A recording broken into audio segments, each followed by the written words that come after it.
You're the cream of the crop. You're the top guys. You dive the deepest, and you're doing the hardest jobs.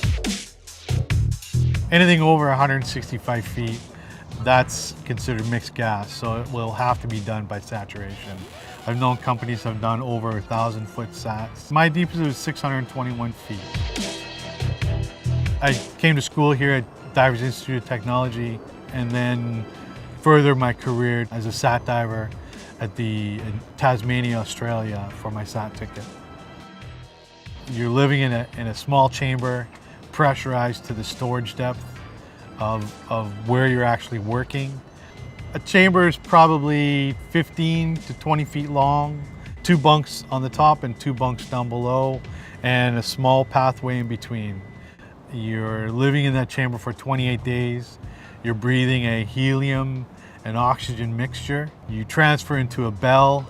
That bell locks off to the saturation system, and then the bell takes you down to the job. And you're diving with either a 2-man team or a 3-man team for 6 hours in the water. And once that dive's done, you go back to the bell mates back onto the system, and you're still under pressure in the sat chamber, and the next team goes. There's no decompression until the end of your 28 days or the end of the time, and then that team will start decompression. Every 100 foot, that's 1 day, and then you add a day on top of it. So if you're at 300 feet, it will be a 4-day decompression. I'm installing new pipelines, installing flanges, installing clamps. Most of it is dealing with heavy equipment. The flanges that we have are 16 to 42 inch flanges. 1 bolt and 2 nuts are over 100 pounds.